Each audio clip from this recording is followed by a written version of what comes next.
कम है। ये ब्रज क्षेत्र है, यहाँ तो हम असली माँ जब होंगे, असली पिता जब होंगे, हम घर के अभिभावक जब होंगे, जब हम बच्चों की थाली में शुद्ध जहर मुक्त भोजन, देसी गाय का दूध घी दही देंगे। भगवान कृष्ण ने कितना बड़ा काम किया, क्या संदेश दिया कि चाय चोरी करके खाओ, जैसे हो तैसे खाओ, लेकिन माखन खाइए। क्या खाइए? माखन। ये संदेश है उनका। एक ऋषि हुए चारवाक, उन्होंने कहा यावत् जीवेत् सुखम जीवेत् ऋणम कृत्वा घृतम पिबेत्। आपके पास पैसा नहीं है तो कोई बात नहीं, ऋण लो, लेकिन ऋण लेके क्या खाना है? गाय का घी लेना है। ऋण लेके क्या लेना है? गाय का। लेकिन आज ऋण लेके हम कार ले रहे हैं, ऋण लेके मकान ले रहे हैं, ऋण लेके 10 साधन ले रहे हैं। शरीर जीर्ण शीर्ण हो रहा है, हमारी जीवनी शक्ति खत्म हो रही है, और आने वाले में समय में सबसे बड़ी बीमारी होने वाली है, वो है इनफर्टिलिटी, नपुंसकता। आने वाले समय में हमारी शादी हो जाएगी हमारे बच्चों की, लेकिन हमारे यहाँ नाती पोते नहीं होंगे।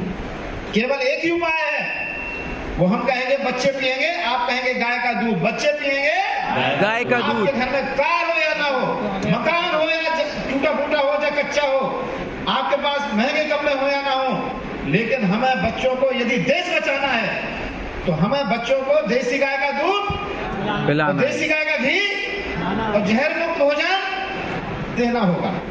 मैं अंतिम शब्द कह के अपनी बात को पूरा कर रहा हूँ।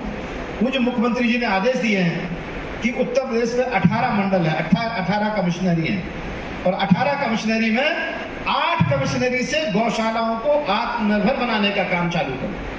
वो एक है ब्रज क्षेत्र। कौन सा है? ब्रज क्षेत्र। तो ये जो कथा हो रही है, ये पूज्य हमारे प्रदेश के मुख्यमंत्री पूज्य योगी आदित्यनाथ जी महाराज जी के संकल्प को पूरा करने के लिए वो ये हो रही है। यहाँ के माध्यम से 9 दिन की कथा के माध्यम से हम आगरा में जो कथा हो रही है, तो हम कहेंगे आगरा वासियों की थाली में, आप कहेंगे जहर मुक्त भोजन। आगरा वासियों की थाली में जहर मुक्त भोजन से होगा जब किसान के पास क्या होगी, और उसके पास 5 लीटर गौमूत्र होगा, पक्का कैटल शेड बनेगा, गोबर गैस होगा, मूत्र और गोबर गैस की स्लरी खेत में जाएगी, खेत से जहर मुक्त अन्न फल सब्जियां पैदा होंगी, और किसान का खाद्यान्न आगरा वासियों की थाली में जाएगा। और आगरा की आबादी क्यों डॉक्टर साहब अजय जी, लगभग 25 लाख तो आबादी होगी यहाँ की, कि ज्यादा है? ज्यादा है, 43 लाख 45 लाख आबादी का मतलब 9 लाख परिवार है यहाँ की। 9 लाख परिवारों की थाली में यदि हमें गाय का दूध घी दही जहर मुक्त अन्न फल सब्जियां देना है, तो हम कहेंगे किसान करेगा, आप कहेंगे जहर मुक्त खेती। किसान करेगा जहर मुक्त, और हम कहेंगे किसान करेगा, आप कहेंगे गौ आधारित खेती। किसान करेगा गौ और आधारित। किसान का खाद्यान्न कहाँ आएगा? आगरा वासियों की थाली में। और यहाँ बहुत अच्छा प्रयास हुआ है। पूज्य योगी आदित्यनाथ जी की जिस दिन सरकार बनी, उसी दिन उन्होंने पहले दिन उनकी दृढ़ इच्छा शक्ति ने उत्तर प्रदेश के सारे कत्लखानों को बंद किया। पहले दिन जोरदार ताली बजा के हम उनके महाराज जी का अभिवादन करते हैं। और हमारे देश के प्रधानमंत्री पूज्य नरेंद्र मोदी जी और हमारे प्रदेश के संत पूज्य योगी आदित्यनाथ जी ने अब इस प्रदेश में बड़ा अभियान चालू किया है। वो किया है national mission for natural farming, प्राकृतिक खेती का राष्ट्रीय अभियान। और प्राकृतिक खेती का आधार है वो है गाय। क्या है उसका? हम कहेंगे किसान, एक किसान, आप कहेंगे एक गाय अभियान। एक किसान एक गाय अभियान। एक गाय है तो आप 5 एकड़ खेती कर सकते हैं। हम कहेंगे एक गाय देसी, आप कहेंगे 5 एकड़ खेती। एक गाय देसी 5 एकड़ खेती। 5 एकड़ खेती। अब इस अभियान की शुरुआत ब्रिज से प्रारंभ हो रही है, और पूज्य महाराज जी के सानिध्य में, अभी तो मैंने झांसी के लिए कहा था, लेकिन मैं महाराज जी को आमंत्रित कर रहा हूँ इस मंच के माध्यम से। आदरणीय रमाकांत जी महाराज, आदरणीय रमाकांत जी के भाई साहब के संयोजन में इस प्रदेश में 8 स्थानों को महाराज जी ने तय किया है। पहला है ब्रिज, दूसरा है काशी, तीसरा है गोरखपुर, चौथा है अयोध्या, 5वां है लखनऊ, 6वां जो है वह है बरेली, 7वां है झांसी और 8वां है चित्रकूट। इन 8 मंडलों में पूज्य महाराज जी की कथा होगी 9 दिन की, और वहां के किसानों को बुलाया जाएगा, गौशालाओं के लोगों को बुलाया जाएगा। कल से हम कोशिश करेंगे, आज कथा प्रारंभ हो गई है, कल से हम कोशिश करेंगे ब्रिज क्षेत्र में जो गौशालाएं वो यहाँ आए, तो यहाँ पर जीवामृत, बीजामृत, घनजीवामृत, नीमास्त्र, ब्रह्मास्त्र, अग्नेयास्त्र, 10 प्रनियर, गोबर गैस, इस तरह के छोटे छोटे फ्लैक्स लगाए जाएंगे और यहाँ आने वाले लोगों को बताया जाएगा कि हम कहेंगे चलें, आप कहेंगे गांव की ओर चलें, गांव की ओर, हम कहेंगे चलें, आप कहेंगे गाय की ओर चलें, गाय की हम ओर, कहेंगे चलें, आप कहेंगे खेत की ओर चलें, खेत की हम ओर, कहेंगे चलें, आप कहेंगे प्रकृति की ओर चलें, प्रकृति हम की ओर, कहेंगे फ्लैट नहीं, आप कहेंगे फार्म हाउस बनाना है, फ्लैट नहीं, फार्म हाउस बनाना फार्म है, हाउस आपका हो, आपके घर खेत पर 2 गाय हो और 2 गायों से आपका दूध घी दही बच्चों को मिले, उसके मूत्र गोबर खेतों में जाए और फिर आप कहेंगे बच्चों की थाली में जहर मुक्त भोजन। और हम कहेंगे यदि अब राजा बनना है तो एक ही उपाय है, शहर नहीं है समाधान, हम राजा बनना है तो हम कहेंगे किसान, आप कहेंगे खेत पर, किसान खेत पर, हम कहेंगे खेत पर, आप कहेंगे मेड़, खेत पर, मेड़, और हम कहेंगे मेड़ पर, आप कहेंगे पेड़, मेड़ पर, पेड़, तो हम कहेंगे 33 फुट पर, आप कहेंगे फलदार पेड़, 33 फुट पर, फलदार हम पेड़, कहेंगे गौवंश, आप कहेंगे खेत पर, गौवंश, खेत हम पर, कहेंगे गौमूत्र, आप कहेंगे बहने नहीं देंगे, गौमूत्र, बहने नहीं हम देंगे, कहेंगे जहाँ गोबर, आप कहेंगे वहाँ गोबर गैस, जहाँ गोबर, हम कहेंगे गो आधारित, आप कहेंगे प्राकृतिक खेती, गो आधारित, प्राकृतिक हम कहेंगे खेती आधारित, आप कहेंगे कुटीर उद्योग, खेती आधारित। कुटीर उद्योग। लास्ट में है अपने गौवंश के लिए 365 दिन हरे चारे का प्रबंधन। एक गाय पर कम से कम 5 किलो से 10 किलो हरा चारा। आप बताइए, भगवान कृष्ण के पास में 1 लाख गैया थी और 1 लाख गैयों को क्या खली चुनी चोकर और सानी बना के खिलाते थे क्या? जंगल थे, क्या थे? जंगल थे। गाय जाती थी, चर के आती थी, दूध घी दही होता था, मूत्र गोबर खेतों में जाता था। तो गाय के खिलाने पिलाने का, जो गाय को पालने का खर्चा था, वो था शून्य। अब क्या हो गया? गाय को खिलाने पिलाने का खर्चा हो गया महंगा। 40-42 रुपए किलो खली आ रही, 7-8 रुपए का 9 रुपए किलो भूसा आ रहा है। तो ये जो बिगड़ी हुई जो व्यवस्था है, उसके कारण किसान को गाय पालना थोड़ा मुश्किल हो रहा है। लेकिन अब हम लोग को 3 काम करना है, इसके बाद में अपनी बात पूरी करेंगे। वो है, गाय का दूध बिकेगा भैंस के कम से कम 5 रुपए लीटर महंगा। पहला काम क्या है? गाय का दूध बिकेगा भैंस के दूध से।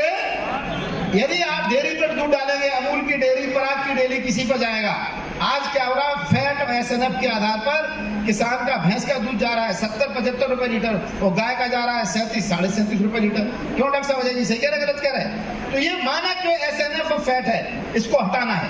गाय का दूध गुणवत्ता के आधार पर कम से कम 70-80 रुपए क्या होंगे? गाय का दूध अमृत है। गाय का दूध, और यदि दूध पीना है तो भैंस पालो, दूध पीना है तो क्या पालो, और यदि अमृत पीना है तो क्या पालना है? गाय पालना है। तो अमृत महंगा होगा कि दूध महंगा होगा? अमृत महंगा होना चाहिए। दूसरा काम, गौमूत्र को बिकना चाहिए 5 रुपए से 10 रुपए लीटर। कितने रुपए लीटर? जिस दिन बताइए 10 रुपए लीटर गौमूत्र बिकेगा, 5 रुपए किलो गोबर बिकेगा। कोई गाय रोड पे घूमेगी? कोई गाय गौशाला जाएगी? नहीं जाएगी। इस 9 दिन की इस कथा में हमको वो मंथन करना है कि गोबर बिके 5 रुपए किलो, गौमूत्र बिके 10 रुपए लीटर। यहाँ बाहर रखे हुए गौमूत्र का है कि गौमूत्र मिट्टी, मंजन, धूपबत्ती, साबुन, शैम्पू, गोबर के बने हुए उत्पाद, पंचगव्य उत्पाद, गाय का घी। गाय एक, आप कहेंगे उत्पाद अनेक। गाय एक, उत्पाद अनेक। गाय सारी समस्याओं का समाधान, समस्याएं अनेक, समाधान एक।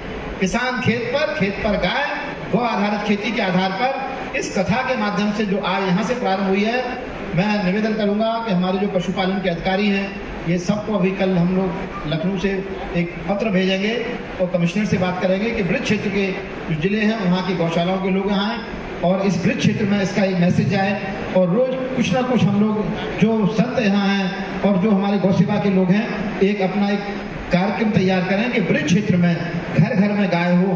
गौशाला पे गाय रहेगी तो गौशाला, गाय का कोई भला नहीं होगा और खेत का कोई भला नहीं होगा। किसान के पास ही गाय होनी चाहिए, तभी गाय बचेगी, तभी खेत बचेगा। खेत को बचाने का बयान है ये, ब्रिज भूमि को बचाने का बयान है।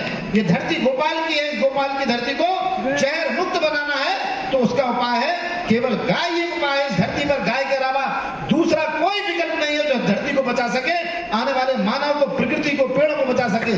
सबका समाधान गाय है। तो हम कहेंगे जिसके घर गाय, आप कहेंगे वो है समृद्ध। जिसके घर गाय, वो है समृद्ध। हम कहेंगे जिसके घर नहीं गाय, आप कहेंगे वो है दरिद्र। जिसके घर नहीं है गाय, वो है दरिद्र। जिसके घर नहीं है गाय, वो है तो दरिद्र। आप सोचिए आपके घर में गाय है कि नहीं है।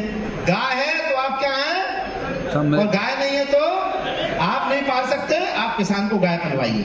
इस आपके घर में यदि दूध घी दही आएगा गाय का, तो आप गाय ही पाल रहे हैं एक प्रकार का। और आप जब बच्चों की शादी करें तो दहेज में गाय दीजिए और गाय दहेज में लीजिए, ठीक है। तो इन सबको बात को पूरी करता हूँ। सभी को मेरा प्रणाम। पूज्य गोपेश महाराज जी के चरणों में, सभी संतों जनों के चरणों में मैं प्रणाम करता हूँ। और आज पूज्य दत्त शरणानंद जी महाराज जी का जो सपना है, पूज्य राजेंद्र दास महाराज जी का सपना है, इस सपने को पूरा करने के लिए हम सबको मिलकर काम करना है। और एक भी गाय ना तो रोड पे घूमेगी, ना गौशाला जाएगी। गाय से धरती, किसान, प्रकृति सब प्रसन्न होगी। और मैं अपनी बात को कहते हुए अपनी बात को पूर्ण करता हूँ। सभी को मेरा सादर नाम। गौ माता की। तो कहते हैं हिंदुस्तान की बात गौ भक्ति की शक्ति के साथ, गौ महिमा महोत्सव की एक अनेकों गाथाओं के साथ और गौ शिक्षा के साथ, एक अनोखे प्रण के साथ। जी हाँ, हिंदुस्तान की बात ने ठाना है कि हमें हर हिंदुस्तानी को गौ भक्ति की शक्ति से, गौ ज्योति से, गौमय उत्पाद से अवगत कराना है और हर घर गौधन पहुंचाना है। Thank you. जय हिंद, जय Bharat. That's it. Content Hindustan की बात। कैसे उपयोगी है आपने